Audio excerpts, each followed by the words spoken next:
E aí, galera, tudo bem com vocês? A gente está chegando na nossa reta final do conteúdo de ciência política, mais poucas aulas e a gente, enfim, termina essa disciplina e já se encaminha, se organiza para daqui a um tempo, na sequência, a gente dar início às nossas aulas de direito constitucional. Bom, aproveite esse momento inicial do vídeo para avisar que, primeiro, na aula de hoje, a gente vai terminar de estudar os sistemas de governo. Na aula que vem, a gente vai estudar os sistemas eleitorais, que é o sistema majoritário e o sistema majoritário e o proporcional. E depois eu pensei em fazer um vídeo único de uma revisão bem em modo turbo, assim, bem sucinta, de tudo que a gente estudou em ciência política e de questões que eu recomendo de leitura, indicações de filme, de música, que podem auxiliar na compreensão da ciência política hoje. Questões que envolvam a sociedade, que envolvam política e que, em razão da ausência das nossas aulas presenciais, a gente não conseguiu fazer muitos seminários e mesas redondas de debate, que essa era uma das principais ideias nesse semestre, que a gente lesse bastante e que a gente dialogasse bastante. Então, na ausência disso, também na última aula, eu vou fazer uma lista de livros, filmes e músicas que, para quem gosta e para quem tem interesse em aprofundar o estudo dentro dessa disciplina, eu deixo aí como grandes sugestões, tá? Também aproveito para destacar que hoje, depois dessa aula sobre presidencialismo, nós faremos mais uma avaliação, nos mesmos moldes da última avaliação que vocês fizeram. Ela é composta por 5 questões e ela também valerá 5 pontos. Depois que se terminar essa avaliação, que deverá ser realizada no dia de hoje, eu vou somar o resultado de hoje com o resultado da última avaliação e com a soma dessas duas notas, que será de até 10, eu vou lançar a nota número 1 no portal de vocês, tá? Então, provavelmente hoje de noite ou no máximo amanhã até o meio-dia, vocês já vão saber qual é a nota número 1 de vocês no portal. E depois aí da próxima aula, a gente faz uma avaliação bem completa e aí valendo 10 pontos, que valerá com uma segunda nota no portal, tá? Bom, então começando o nosso conteúdo. 2 coisas. Material de apoio no portal, nos mesmos moldes que eu venho fazendo para poder acompanhar o raciocínio da aula, e Constituição Federal também, tá? Na aula de hoje a gente vai fazer o uso da Constituição Federal, porque a gente vai estudar presidencialismo. E presidencialismo é o sistema de governo que a gente adota no Brasil, e por isso a gente vai encontrar isso dentro da Constituição Federal, tá? Bom, presidencialismo então. O presidencialismo também é um sistema de governo, só que ele tem origem principal, surgimento, nos Estados Unidos. Toda vez que vocês pensarem em presidencialismo, o grande coração e berço dessa ideia, desse sistema de governo, ele surge, ele nasce nos Estados Unidos. Então, enquanto a gente tem o parlamentarismo, que foi o sistema da aula passada, que surge de uma evolução das ideias de monarquia, quando a gente tem 2 figuras que trabalham no poder executivo, tem o chefe de Estado e o chefe de governo, que são pessoas diferentes, e justamente são pessoas diferentes em razão da evolução da monarquia, de absolutista, e depois a gente passa a ter as monarquias limitadas, a constitucional e a parlamentar. O presidencialismo, ele não tem essa ideia evolucionista que a gente encontra no parlamentarismo. Ele nasce nos Estados Unidos como uma forma de independência americana e para concretizar e efetivar de fato a ideia da separação dos poderes que vem lá na ideia de Montesquieu. Então, em razão de não ser uma trajetória histórica, como acontece com o parlamentarismo, o presidencialismo ele é bem mais simples de ser analisado, A gente não tem tanta teoria e tantas questões para discutir como a gente discutia no parlamentarismo. Então, ele é bem mais tranquilo para estudar e para compreender, tá? Eu coloquei ali para vocês um breve conceito, então, sobre o presidencialismo, que era isso que eu acabei de falar nesse momento inicial. O sistema de governo presidencialismo surgiu nos Estados Unidos. A construção desse sistema visava consolidar a separação dos poderes, unificando as chefias do governo e de Estado. E aí a gente passa, então, na mesma sistemática que a gente fez no parlamentarismo, aqui no presidencialismo, que é estudar as características do presidencialismo. O que a gente vai perceber aqui? Que as características, elas são bem tranquilas, a gente não vai debater tanto em relação a elas quanto a gente fez no parlamentarismo, mas uma característica que é mais importante e a gente vai se deter mais, que é a característica de número 4, que a gente vai ver que é em relação ao processo de impeachment, né, que é a possibilidade de retirada do presidente da República do cargo de presidente da República. Né? A gente não tem aquele mecanismo do parlamentarismo de maioria parlamentar, de votos de desconfiança, de eleição do parlamento, do primeiro-ministro. Então, todas aquelas questões eles não existem dentro do presidencialismo. Né? Aqui, o presidente ele é eleito por meio do voto, né? Ele passa a nos representar por meio dessa ideia do sistema representativo, e o presidente da República, em tese, como regra, ele tem um mandato fixo, um mandato determinado, que no caso do Brasil é de 4 anos. Então, no parlamentarismo, eu já havia mencionado, o primeiro-ministro, ele não tem um mandato certo determinado, né? Ele pode governar por dias, por meses, por anos. Tudo vai depender do desempenho dele enquanto primeiro-ministro e da manutenção da maioria parlamentar para que ele se mantenha no poder, se mantenha como chefe de governo. No caso do presidencialismo, que a gente vai estudar, o presidente da República ele tem prazo determinado, que é de 4 anos, e ele não depende da maioria parlamentar para estar no governo e nem de ficar agradando ou seguindo a vontade da população, como a gente espera que ocorra no parlamentarismo. Né? A única modalidade que a gente tem no nosso sistema de retirar o presidente da República do cargo de presidente da República é por meio de um procedimento que a gente chama de procedimento de impeachment, que se dá em razão de crimes de responsabilidade que o presidente da República comete. Tá? Feita essa introdução, então, a gente passa a estudar as características do presidencialismo, começando pela característica de número 1, que se refere à chefia una. No presidencialismo, a chefia é una. O que significa una? Que o chefe de Estado e o chefe de governo são a mesma pessoa. Então, percebam, né, que eu falava isso na aula passada, essa é a principal diferença entre o parlamentarismo e o presidencialismo. No parlamentarismo, é dual. As pessoas que exercem essas funções são necessariamente pessoas distintas, pessoas diferentes. No presidencialismo, são a mesma pessoa. Então, aquela pessoa que representa o Estado em âmbito internacional, em relação com outros estados, é a mesma pessoa que vai governar politicamente e administrativamente o Estado em âmbito interno. Então, as duas funções de chefe de Estado e de chefe de governo são concentradas na mesma pessoa. Por isso que é comum falar, ou pode vir aparecer em prova nessa nomenclatura, que existe uma identidade no sistema presidencialista de quem representa o Brasil. Uma identidade no sentido de que é a mesma pessoa que desempenha essas duas funções. Quem é essa pessoa?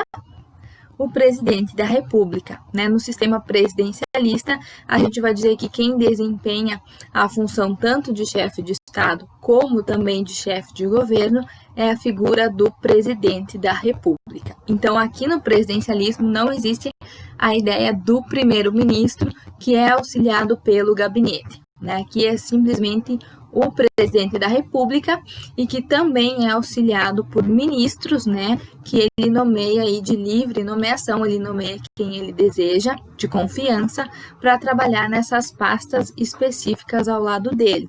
E aí a gente tem ministro da Educação, ministro da Saúde, ministro da Economia. Então, o presidente da República, ele exerce as duas funções, mas ele não governa de uma forma totalmente sozinha, né? Ele precisa de auxiliares para ajudar nessa função administrativa, principalmente em razão da complexidade e especialidade de determinados assuntos. Então, ele também tem ministros que vão auxiliá-lo no desempenho da função política e administrativa no âmbito interno, tá? Importante só que esses ministros, isso a gente vai estudar lá, quando for estudar poder executivo, lá em direito constitucional, mas esses ministros, eles podem ser nomeados e exonerados a qualquer tempo e sem motivo nenhum, né? Como se fosse os cargos em comissão de livre nomeação e exoneração. Os ministros se encaixam dentro desse conceito.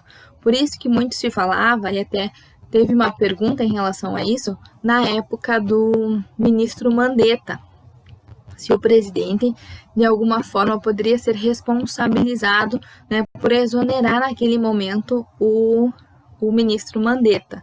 E se vocês bem lembram, eu havia dito para vocês que não, né, que o tipo de responsabilização que o presidente poderia sofrer era em questões que envolviam moral e ética por exonerar aquele ministro num momento crítico que a gente estava vivendo, né, que é um momento da pandemia, né, que não seria adequado ter feito isso naquele momento. Mas não existe uma responsabilidade em cima disso, porque esses ministros, eles são somente auxiliares do presidente da República, e por isso é o próprio presidente da República que os nomeia para trabalhar com ele, e do mesmo modo também é o presidente da República que os exonera, sem necessidade de ter um motivo fundamentado, porque os ministros são de livre nomeação e exoneração a cargo do presidente da República. E tanto que é bem normal, principalmente nesses últimos períodos aí, a gente vê bastante troca de ministros, né, da saúde, da cultura. Então, já para demonstrar que não precisa nenhum motivo nem para nomear e nem para exonerar, porque eles são meros auxiliares do presidente da República, tá? Então, essa é a nossa primeira característica, né? A chefia una, que é bem distinta da questão do parlamentarismo, que a gente viu que é dual. A segunda característica é a eletividade. A eletividade ela é baseada na questão do sistema representativo, né, que é o nosso sistema do voto, que a gente, por meio do voto direto, elege os nossos representantes, e esses representantes, então, vão ter a função de administrar a política do nosso país e nos representar, né? Seria uma voz do povo, os nossos representantes. Então, a eletividade significa que os nossos representantes, e aqui em específico o presidente da República, eles são eleitos por meio do voto, né? Vocês podem escrever aí do lado eletividade, sistema representativo por meio do voto, tá? E pus ali para vocês também com prazo determinado, para saber que o presidente da República, no presidencialismo, ele governa por prazo determinado, que nós aqui no Brasil adotamos um prazo de 4 anos, com possibilidade de uma reeleição consecutiva, subsequente, né? Então, pode governar por um mandato de 4 anos, terminando esses 4 anos, pode lançar a candidatura de reeleição para mais um mandato consecutivo, perfazendo um total consecutivo de 8 anos. Mas é um período, em regra, determinado, diferente também, então, do parlamentarismo, que o primeiro-ministro não tem prazo determinado, né? O prazo ele varia dependendo do governo que o primeiro-ministro faz e do apoio que ele tem do parlamento ou não, tá?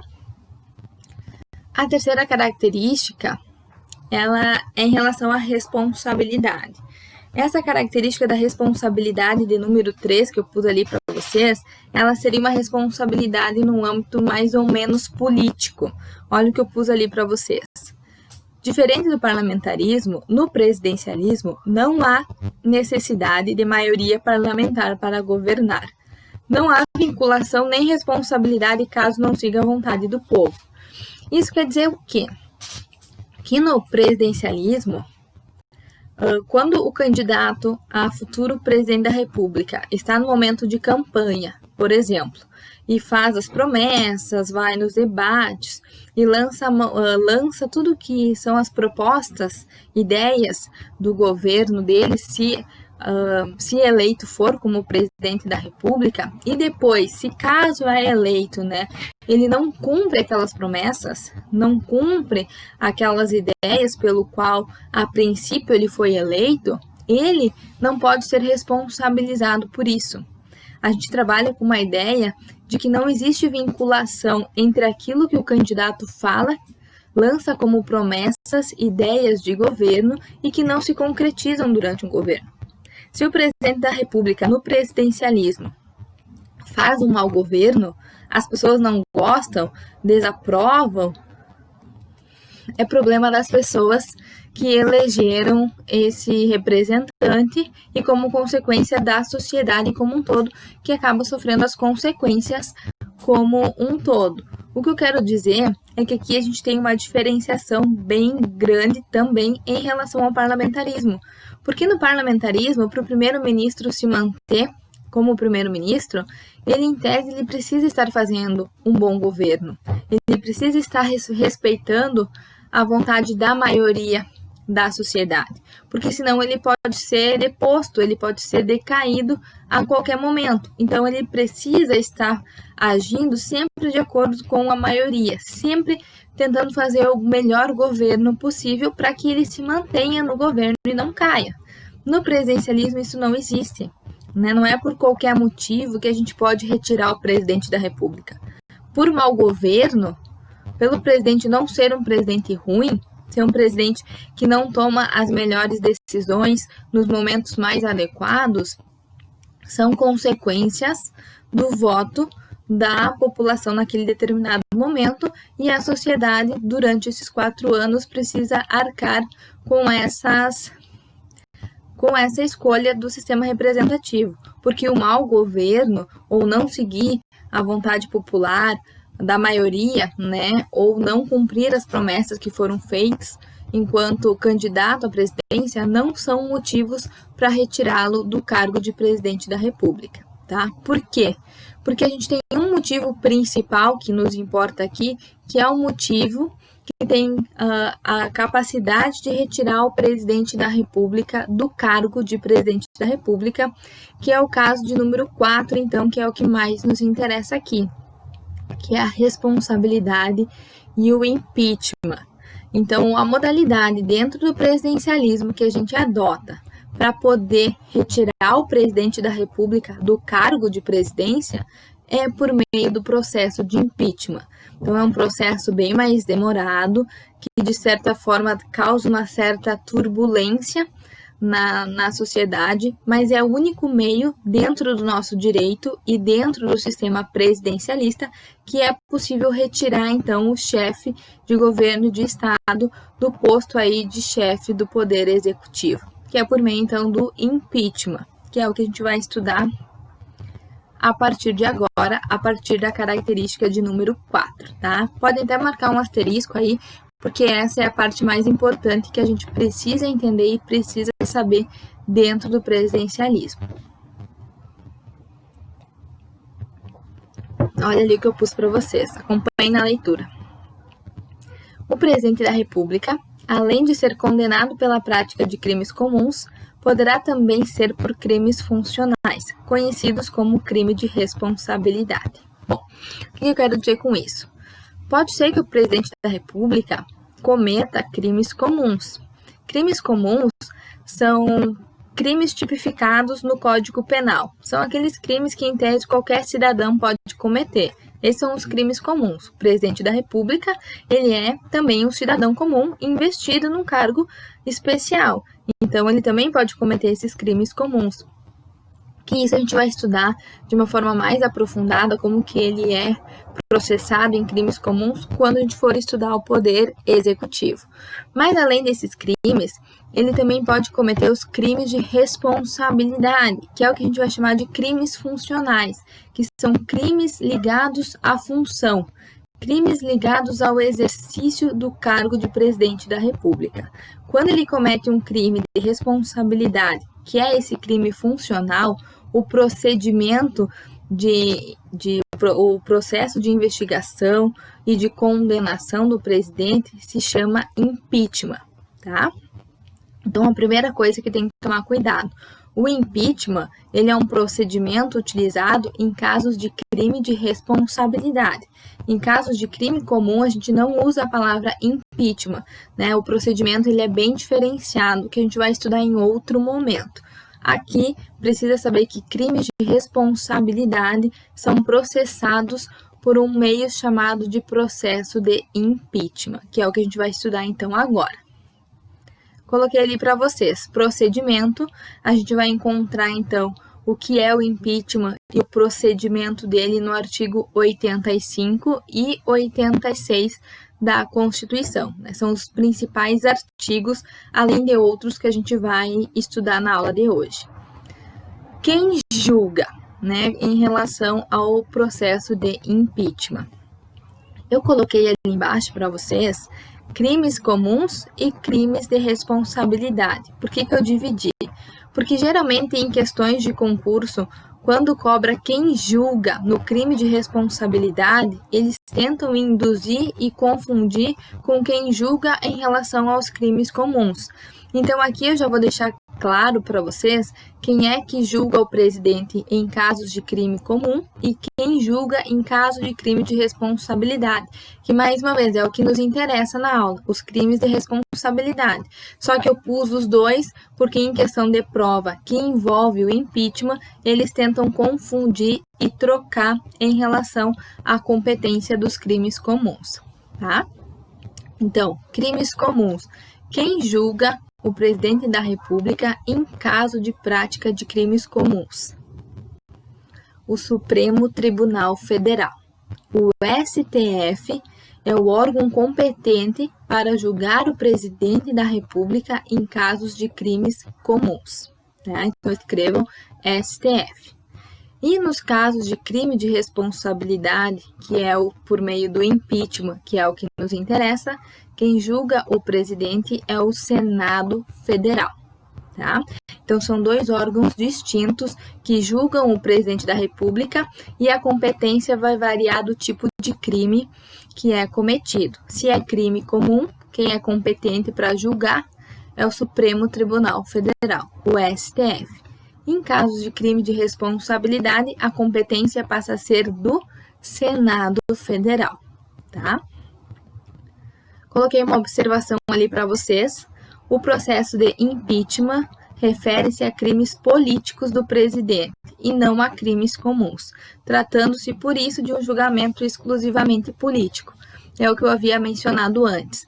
Toda vez que vocês ouvirem a palavra impeachment, vocês precisam saber que o presidente está sendo processado e possivelmente pode ser condenado por crimes de responsabilidade, que são crimes funcionais em razão da função, do cargo que ele exerce. Crimes comuns, né, que envolve aí a seara criminal do Código Penal, não se trabalha, não se processa dentro do impeachment, que é exclusivamente um procedimento político de julgamento de crimes de responsabilidade, tá? Coloquei ali para vocês agora as etapas do impeachment, importantíssimo, né? De tudo isso que a gente está estudando, o que mais cai são justamente as etapas do impeachment, como que ele ocorre, qual é o procedimento dele. Ele se inicia pela acusação. O que vocês precisam compreender, inclusive anotar aí, porque no material eu só coloquei acusação. A acusação, ela é feita na Câmara de Deputados, tá? Então, quem vai acusar, quem vai fazer a denúncia, essa denúncia ela deve ser feita na Câmara dos Deputados. Sempre lembrando que a Câmara dos Deputados é aquele órgão que representa o povo. Os deputados federais são as pessoas que vão representar o povo. Então, por isso que a denúncia ela é feita na Câmara dos Deputados. Quem pode fazer a denúncia? De acordo com a lei de impeachment, a gente tem uma lei própria para tratar sobre o impeachment, qualquer cidadão pode fazer essa acusação perante a Câmara dos Deputados, tá? Então, a acusação ou a denúncia, ela é feita na Câmara dos Deputados por qualquer cidadão, tá? Isso por uma lógica que eu acabei de mencionar. Se a Câmara é aquele órgão que representa o povo e qualquer do povo, cidadão, pode denunciar e apresentar acusação contra o presidente da República, o mais lógico é que esse cidadão represente, faça essa acusação, essa denúncia em quem o representa, que é a Câmara dos Deputados, tá? Quando essa acusação ela é feita na Câmara dos Deputados, os deputados se reúnem para analisar essa acusação ou essa denúncia. Tá? Acusação e denúncia pode ser utilizado das duas formas. Então, os deputados se reúnem para analisar essa denúncia. A competência aqui da Câmara dos Deputados é analisar a denúncia para autorizar a instauração do processo de impeachment. Então, a função aqui da Câmara, ao receber a denúncia, ao receber a acusação, a função dela é fazer uma análise dessa denúncia para autorizar o procedimento de impeachment. Essa autorização do procedimento de impeachment tem um quórum mínimo, um mínimo de deputados que precisa votar a favor dessa acusação. O quórum mínimo de deputados, no caso de autorizar a instauração do impeachment, ou seja, de aceitar a acusação, de aceitar a denúncia, é de 2/3 dos votos dos deputados federais. Então, o quórum mínimo para aceitar a acusação que é feita na Câmara dos Deputados, ou seja, o quórum mínimo para autorizar a instauração do processo de impeachment na Câmara dos Deputados é de, no mínimo, 2/3 dos deputados. No mínimo, 2/3 dos deputados significa dizer que precisa, no mínimo, 342 votos favoráveis à acusação, tá? Então, precisa pelo menos 342 votos para que essa denúncia feita seja uma denúncia considerada válida, aceitável, e a partir daí, desse voto mínimo de 2/3 dos deputados, se autoriza o procedimento de impeachment, se autoriza que se instale o impeachment, tá? Essa é a primeira fase, que é a fase da acusação. A segunda fase é o envio da denúncia ao Senado Federal. Isso quer dizer o quê? Vamos desde o início. Um cidadão pode apresentar acusação, denúncia na Câmara dos Deputados. A Câmara dos Deputados analisa essa denúncia e abre votação para aprovar essa denúncia. O quórum mínimo de votos favoráveis precisa ser de 2/3, ou seja, no mínimo 342 votos para autorizar a instauração e seguimento do impeachment, do processo de impeachment. Se ele for aprovado por, no mínimo, 342 votos, que é 2/3 dos deputados federais, ele passa para a segunda fase. Essa denúncia ela é encaminhada ao Senado Federal. Então, a Câmara dos Deputados, depois de autorizar o impeachment, ela envia essa denúncia que ela autorizou ao Senado Federal. Quando essa denúncia chega ao Senado Federal, os senadores também vão fazer uma análise dessa denúncia. Essa análise também passa por um quórum. E o quórum de análise da denúncia dentro do Senado Federal é de maioria simples, tá? De maioria simples, a análise da denúncia dentro do Senado Federal. Agora eu quero um cuidado aqui. O primeiro cuidado que a gente tem que ter. Essa análise que o Senado Federal faz da denúncia é uma análise que já vai instaurar o procedimento do impeachment. O que eu quero dizer com isso? Que não é a Câmara dos Deputados que instaura por 2/3 dos votos o impeachment. A Câmara dos Deputados somente autoriza que se instaure o procedimento de impeachment por 2/3. Então, a Câmara ela dá aquele pontapé inicial, ela lê a denúncia que é feita ali na Câmara dos Deputados e, se concordar com aquela denúncia, ela manda para o Senado Federal. Ela diz para o Senado Federal: estou autorizando o procedimento de impeachment. Agora é com vocês instaurar ou não. Então, quem instaura, de fato, o impeachment é o Senado Federal. Então, quando essa denúncia chega ao Senado Federal, eles fazem uma análise, só que essa análise que é feita no Senado Federal já é para instaurar, é para decidir se instaura ou se não instaura o procedimento de impeachment, porque a autorização já foi dada pela Câmara. A Câmara autoriza que o Senado instaure ou não esse procedimento de impeachment. Essa análise da denúncia, da possibilidade de instaurar o processo de impeachment do Senado, dentro do Senado, tem um quórum somente de maioria simples. Tá? Então, esse é mais um cuidado também que precisa ter. O quórum para autorizar a instauração na Câmara dos Deputados é de no mínimo 2/3 dos deputados. Agora, o quórum para instaurar o procedimento de impeachment, ou seja, a efetiva aceitação da denúncia e o início do processo no Senado Federal, se dá por maioria simples dos senadores, tá? A gente passa, então, para a terceira etapa do procedimento. Instaurado o processo de impeachment, ou seja, quando eu digo instaurado o processo de impeachment, significa que o Senado Federal concordou com a denúncia e instaurou o procedimento de impeachment por pelo menos maioria simples. Então, instaurado o processo, já iniciado em andamento o processo de impeachment, o presidente da República será afastado de suas funções por até 180 dias. Cuidados em relação a essa etapa do procedimento. O prazo de suspensão do presidente da República, da função de presidente da República, é de até 180 dias improrrogáveis. Isso quer dizer o quê? Que, em tese, o Senado Federal tem um prazo de 180 dias para processar o presidente e, para caso, condenar ou não, né, para fazer a votação em relação ao impeachment.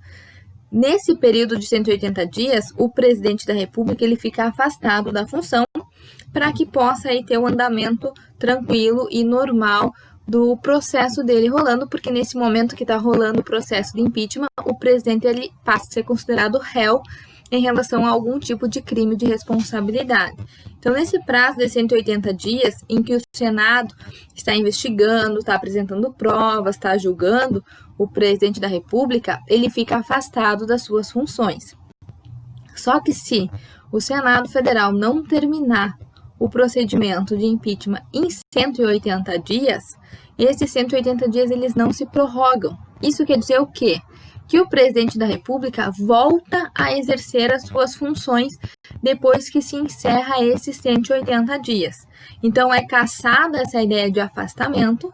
Se passou os 180 dias e não terminou o processo de impeachment, o presidente volta a exercer normalmente as suas funções e o processo rola normalmente também. Tá? Então, esses 180 dias, eles são improrrogáveis. Se o Senado Federal não concluir o julgamento, não concluir o processo de impeachment dentro desse período, tudo bem. Só que aí, depois, o presidente volta a exercer normalmente o seu cargo de presidente da República, enquanto o Senado Federal termina o seu julgamento.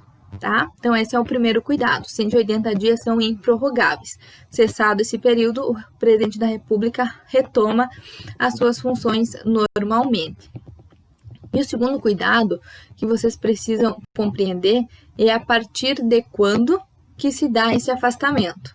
Quando que o presidente da República é afastado? A partir de que momento? A partir da instauração do processo pelo Senado Federal. Então, a partir do momento que o Senado Federal aceita a denúncia e instaura o processo de impeachment lá naquele quórum de maioria simples, a partir desse momento, o presidente da República fica afastado das suas funções. Então, percebam que o presidente não é afastado das funções quando a Câmara autoriza o procedimento de impeachment. Lá, quando com 2/3 dos votos, ela autoriza o procedimento de impeachment. Não é a partir desse momento que ele fica suspenso das funções. O presidente fica suspenso por até 180 dias, improrrogáveis, a partir da instauração do procedimento pelo Senado Federal. Ou seja, a partir do momento que o Senado Federal aceita a denúncia e instaura o procedimento de impeachment. A partir desse momento, então, o presidente fica suspenso das suas atividades, da função de presidente da República, tá? Depois do afastamento, né, durante esse período aí de 180 dias, se espera que o Senado Federal faça o procedimento, faça as investigações e que chegue, então, ao julgamento final em relação ao processo de impeachment. Ali eu coloquei mais uma vez no julgamento. Quem julga o presidente no processo de impeachment? Retomando o que eu comecei no início ali, comentando para vocês. Quem julga o presidente no processo de impeachment? O Senado Federal, né? Isso vocês precisam responder de olho fechado. Quem julga o presidente da República nos crimes de responsabilidade, ou seja, no processo de impeachment? O Senado Federal. Depois que a gente terminar essa parte teórica, a gente vai ler em conjunto a Constituição para tentar compreender de uma forma mais geral, tá? E agora eu pergunto, qual é o quórum de julgamento? Qual é o quórum mínimo de votação do Senado Federal para condenar o presidente por crime de responsabilidade? No mínimo, 2/3 dos senadores para condenar o presidente por crime de responsabilidade. Então, o quórum no julgamento de impeachment é de 2/3 do Senado Federal. Isso quer dizer que precisa mais de 54 senadores. 2/3 no mínimo significa mais de 54 senadores para poder condenar o presidente da República por crime de impeachment.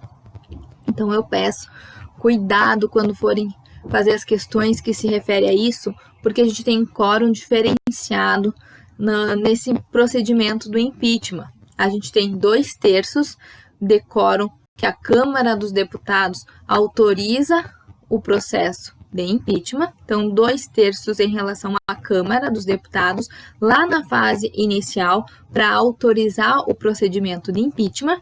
Depois a gente tem a fase no Senado Federal, para ver se instaura ou se não instaura o impeachment. Esse quórum no Senado Federal, no momento inicial, é de maioria simples. Então, a opção em instaurar ou não o impeachment pelo Senado Federal depende de maioria simples. Iniciado o processo de impeachment, lá no final, no julgamento de condenação, se condena ou não, quem faz esse julgamento também é o Senado Federal, mas agora o quórum é de 2/3. Então, por 2/3 se condena o presidente da República por crime de responsabilidade. E ali eu coloquei para vocês cuidar o artigo 52 da Constituição, parágrafo único, que a gente já vai ler o que ele se refere. Mas eu quero que vocês anotem aí, artigo 52, parágrafo único, a seguinte frase. Quem julga é o Senado Federal. Isso está super claro já para vocês. Quem julga o presidente nos casos de crime de responsabilidade é o Senado Federal.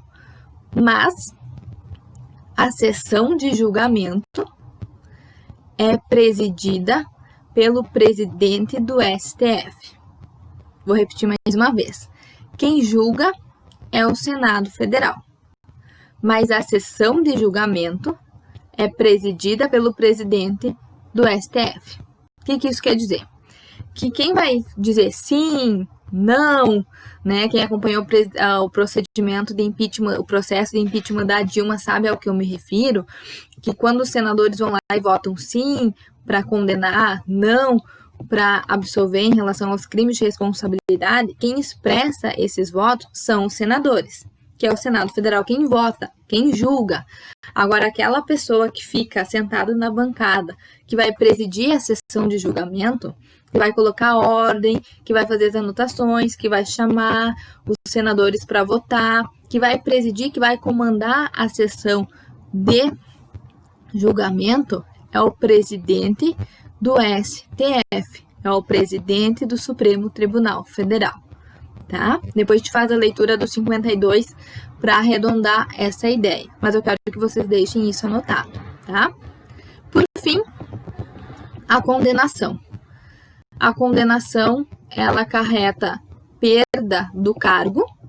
Então, a condenação tem como consequência a perda do cargo. Claro, essa é a principal função do impeachment. Eu falei no início ainda que é a diferença em relação ao parlamentarismo, que pode sair a qualquer momento do cargo por não fazer um bom governo, por perder maioria de uma forma muito mais simples, que ocorre no parlamentarismo. No presidencialismo é tudo mais demorado, é tudo muito mais burocrático, porque somente por meio do impeachment é que a gente consegue retirar o presidente da função de presidente da República. Então, uma das consequências da condenação do impeachment é a perda do cargo. É a perda do cargo com inabilitação por 8 anos para exercício da função pública. Então, a gente tem duas consequências previstas na Constituição, né? Duas penalidades em relação à condenação: a perda do cargo e a inabilitação por 8 anos do exercício da função pública. Aqui eu vou abrir um parênteses, de uma forma um pouco crítica, que a doutrina, inclusive o STF, por muito tempo entendeu que essas condenações, a perda do cargo e a inabilitação por 8 anos, eram cumulativas, ou seja, eram penas que eram aplicadas de forma conjunta, porque a gente vai ver, como a Constituição diz perda do cargo com inabilitação por 8 anos. Então, seriam duas consequências que seriam aplicadas de forma conjunta, né? A Constituição não diz perda do cargo ou inabilitação do cargo, ela diz perda do cargo com inabilitação do cargo. Então, sempre se entendeu que elas eram aplicadas de forma cumulativa, de forma conjunta. Perde o cargo e fica inabilitado como consequência por 8 anos de exercer a função pública. No caso do impeachment da Dilma, se mudou de entendimento. Se entendeu pela primeira vez de forma diferente que essas consequências da condenação, elas não eram cumulativas. Tanto que, na condenação do caso da presidenta Dilma, ex-presidenta Dilma, ocorreu somente a perda do cargo. Ela não teve também a consequência da inabilitação por 8 anos, né? Só se aplicou uma consequência como resultado do processo de impeachment da Dilma, que foi a perda do cargo, né? Foi a retirada dela da função, mas não se aplicou a segunda consequência, que seria a inabilitação por 8 anos, né? O que levou motivos de imensas e intermináveis discussões, porque foi a primeira vez que se entendeu que se poderia aplicar e fazer julgamento de forma diferenciada para as duas penas, né? Então fica aí uma questão que ficou bastante polêmica na época do julgamento da Dilma, né? Por que para ela se aplicou diferente, né? Por que não se aplicou de forma cumulativa? Por que não ficou inabilitada também por 8 anos, né? Uma questão aí a se pensar a respeito do impeachment da Dilma. Na sequência, para encerrar, eu coloco para vocês mais a título de curiosidade, tá? Porque pouca gente sabe sobre essa questão que eu coloco para vocês, que é a possibilidade do impeachment nas demais esferas da federação. Aqui a gente está trabalhando o impeachment em relação ao presidente da República. Então, a nossa esfera é a esfera federal. Mas é possível também que o impeachment ocorra na esfera estadual e também na esfera municipal. Isso quer dizer que ele pode ocorrer em relação a governadores, que é o chefe do Poder Executivo do Estado, e também em relação a prefeitos, que é o chefe do Poder Executivo dos municípios. Então, existe também o impeachment nas demais esferas da federação. Então, a título de conhecimento, eu pus para vocês que, em relação ao governador, A denúncia e o processo são feitos e correm na Assembleia Legislativa do Estado, né, que é o poder legislativo dentro do Estado, onde ficam os deputados estaduais. Então, em relação ao governador, é claro que não se faz na Câmara dos Deputados, lá em relação também ao Senado Federal, se faz na Assembleia Legislativa do Estado do governador. E no município também, como essa ideia de paralelismo, se faz na Câmara eu botei Câmara de Deputados, né, que eu vi agora para vocês. Risquem e coloquem Câmara de Vereadores, né, caí aqui num equívoco imenso, né? A denúncia e o processo ocorrem perante a Câmara de Vereadores do município, porque não existe Câmara de Deputados, né? Não sei de onde eu tirei quando eu fiz o material de vocês, tá? Então, coloquem Câmara de Vereadores. O impeachment do prefeito ocorre perante a Câmara de Vereadores do município, que é o poder legislativo do município. Tá? Desculpem o equívoco, agora fazendo a leitura com vocês, eu vi Câmara de Deputados, não, Câmara de Vereadores, né? Não existe Câmara de Deputados, tá? Então, só a título de conhecimento, para vocês saberem que existe, então, o impeachment nessas demais esferas aí da federação. Para finalizar, eu coloquei 3 questões de fixação de conteúdo, para ver se vocês conseguiram captar a essência da aula de hoje, até para dar um aquece aí, para fazer as atividades de fato avaliativas que vocês deverão fazer agora na sequência. Antes, eu peço que vocês peguem a Constituição de vocês, para que a gente faça a leitura de tudo o que a gente estudou na aula de hoje na Constituição, porque todo o procedimento que a gente estudou está previsto na Constituição Federal. Peço que vocês abram no artigo 85 da Constituição Federal. Vamos começar por ele. Artigo 85. Abram aí. Artigo 85. São crimes de responsabilidade os atos do Presidente da República que atentem contra a Constituição Federal e especialmente contra a existência da União. Agora, olha o inciso 2. O livre exercício do poder legislativo, do poder judiciário, do Ministério Público e dos poderes constitucionais das unidades da Federação. Agora, talvez vocês entendam, porque muito se fala que fazer protestos contra o fechamento, protestos para fechar o STF, né, protestos contra a existência do STF, são protestos inconstitucionais. São protestos que a liberdade de expressão não assegura, não garante. Porque protestos para fechar o STF é inconstitucional, porque o STF é o nosso poder judiciário. E, inclusive, se o presidente da República apoia esses tipos de processo, de protestos que têm como objetivo o fechamento do STF, é crime de responsabilidade. E é muito fácil de compreender só lendo a Constituição Federal. A gente não tem que fazer interpretação. É crime de responsabilidade querer fechar o STF? Claro que é crime de responsabilidade. Vamos ler de novo o inciso 2. Que é crime de responsabilidade. Atentar contra o livre exercício do poder legislativo, o livre exercício do poder judiciário, que é o STF, do Ministério Público e dos poderes constitucionais das unidades da Federação. Então, a Constituição, a meu ver, ela é claríssima a respeito de que esses protestos contra o STF, ou seja, mais específico, para fechar o STF, é inconstitucional. E se o presidente apoia o fechamento do STF, é crime de responsabilidade com base no inciso 2 do artigo 85 da Constituição. Não estou dizendo que precisa amar o STF. O STF tem inúmeros erros que a gente vai estudar em constitucional. Eu sou bem crítica a algumas posturas do STF, mas não é porque eu apresento críticas, que eu não gosto de algumas posturas dos nossos ministros, que eu vou protestar para fechar o STF. Até porque é inconstitucional, não pode. Então, meus queridos alunos, né, a gente vai estudar constitucional e eu já, desde agora, quero que vocês entendam que liberdade de expressão, de opinião, dentro do nosso direito, ela não é absoluta. A gente viu isso, que nenhum direito é absoluto. Liberdade de expressão também não. A gente tem alguns princípios que vão limitar essa liberdade de expressão, e um deles é essa questão aí do processo de crime de responsabilidade, né? Um dos fatos que não pode, né? Então, aí a gente não tem como utilizar como fundamento a liberdade de expressão, eu posso protestar. Claro que pode, só que o motivo do protesto tem que ser um fim legítimo e, acima de tudo, constitucional, que não é esse caso. Mas vamos seguir. Inciso 3.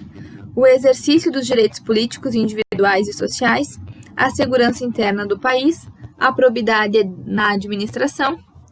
Em relação à lei orçamentária, né, a lei orçamentária foi um dos motivos do impeachment da presidenta Dilma, e o cumprimento das leis e das decisões judiciais.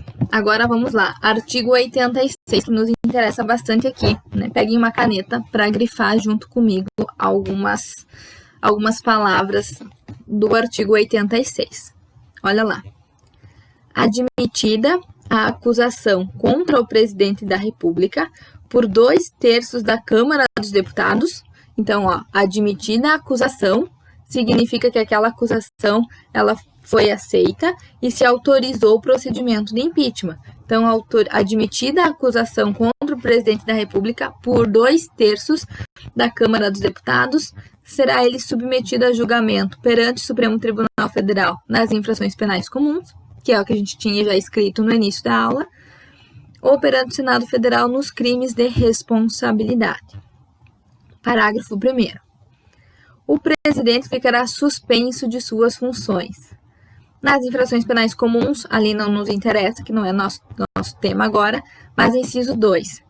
Nos crimes de responsabilidade, agora grifem, após a instauração do processo pelo Senado Federal.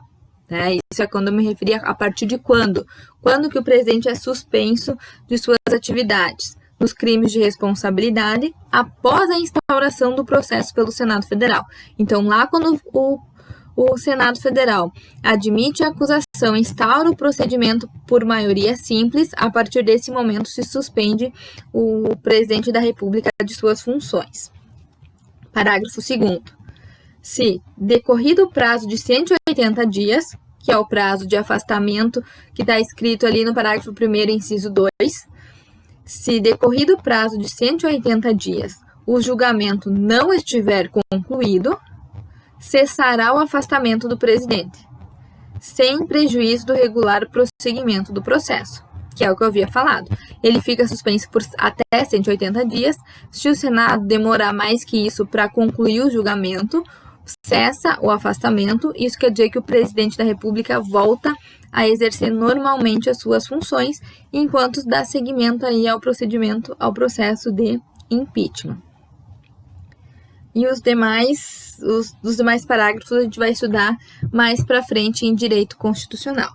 Então, o artigo 85 é o que vai dizer o que são os crimes de responsabilidade, quais são os crimes de responsabilidade, e no 86 a gente vai encontrar algumas regras que a gente acabou de ver na aula de hoje, que é o caput do 86, que é bastante importante, que é admitida a acusação pela Câmara dos Deputados por 2/3, ele vai ser submetido a julgamento perante o Senado Federal nos crimes de responsabilidade.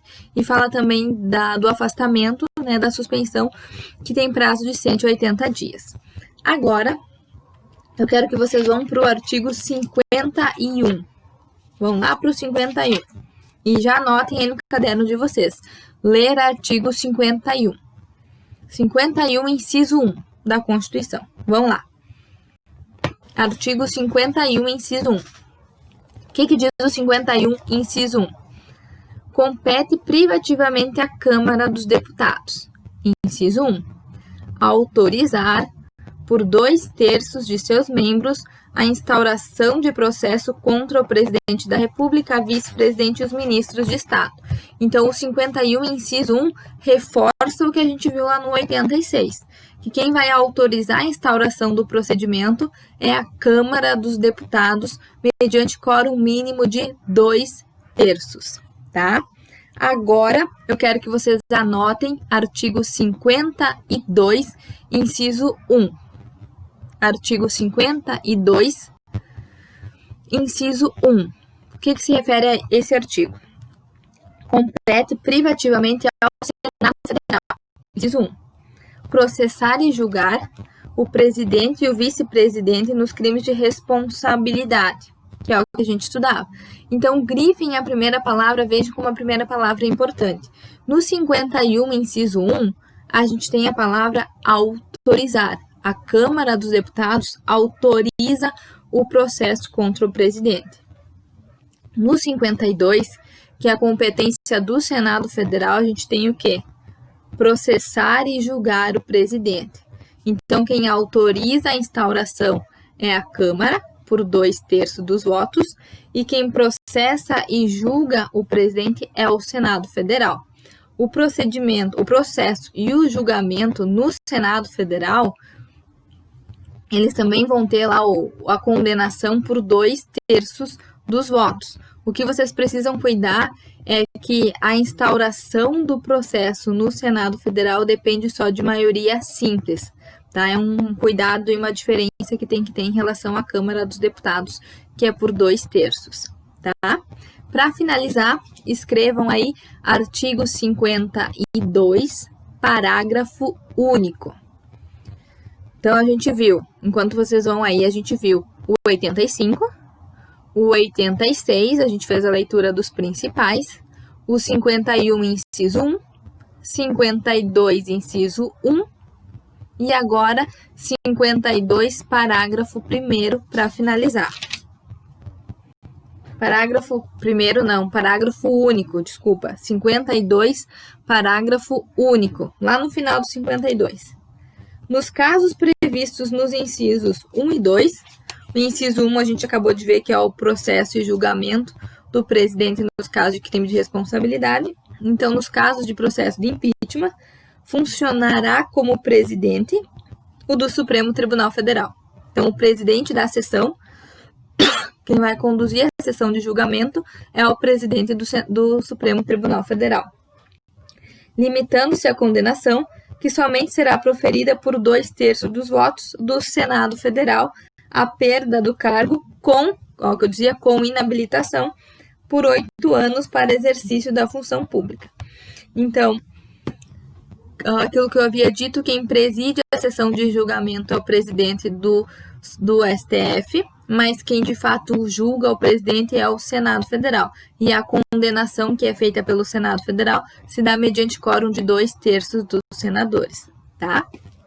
Então, é isso que dispõe a Constituição Federal. E vocês podem ver que tudo que a gente estudou na aula de hoje, a gente vai encontrar. Tem uma luz que fica aqui, né? Espero que não esteja atrapalhando na aula. Então, tudo que a gente estudou na aula de hoje, a gente vai encontrar na Constituição. Então, o que eu recomendo agora, né? Façam uma leitura de tudo que vocês anotaram na aula de hoje, né, em relação ao presidencialismo. Leiam a Constituição mais uma vez, que vocês conseguem compreender, acho, de uma forma bem tranquila esse conteúdo.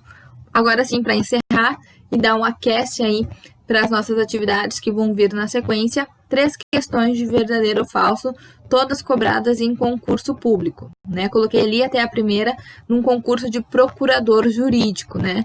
Para vocês verem que esse tipo de conteúdo cai em concurso público aí de nível mais, de uma exigência mais elevada, que é o caso de procurador jurídico. Acompanhem comigo, então, a questão de número 1. Julguem o item a seguir. O presidente da República somente ficará suspenso das suas funções após a instauração do processo de impeachment pelo Senado Federal. A suspensão terá prazo de 180 dias, sob pena de imediata cassação do afastamento, sem prejuízo da continuidade do processo. Certo ou errado? Com base no que a gente estudou hoje, quando que o presidente fica suspenso? Depois da instauração do processo de impeachment pelo Senado Federal. Esses 180 dias é um prazo improrrogável, por isso que, terminados os 180 dias, cessa o afastamento e o presidente volta a exercer suas funções normalmente, enquanto o processo tem andamento para chegar ao fim. Então, com base nisso, a questão de número 1, ela está certa, né? Ela está correta. 2. A forma de governo relaciona-se com o modo como interagem o poder executivo e o poder legislativo nas funções governamentais.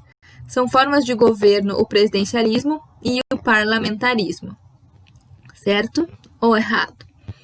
Essa questão ela tem uma malícia, que foi uma das malícias que eu coloquei na nossa última avaliação pelo aplicativo, pelo site, e que muitos erraram, que muitos caíram, que foi na questão do Aristóteles, que eu também tentei confundir no mesmo sentido que essa questão tenta confundir.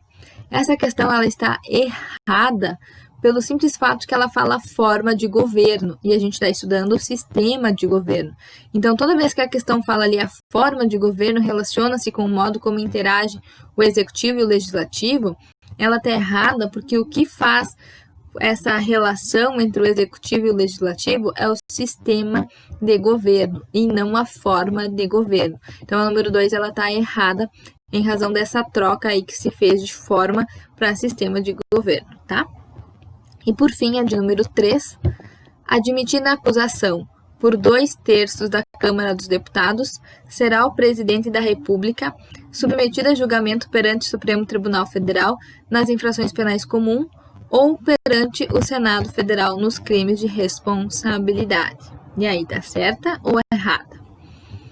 Admitida a acusação por 2/3 da Câmara dos Deputados, então é a Câmara que admite a acusação? Sim, por quanto 2/3 dos deputados federais será o presidente da República submetido a julgamento perante o Supremo Tribunal Federal nas infrações penais comuns ou perante o Senado nos crimes de responsabilidade. Certa também, né? A questão de número 3, ela está correta. E assim a gente finaliza a aula de hoje. E espero vocês, então, nas questões. São 5 questões que vocês deverão fazer agora e que vão valer 5 pontos, somados às questões da semana passada, para que vocês tenham a primeira nota no portal, tá? Um grande beijo, bons estudos e boas atividades.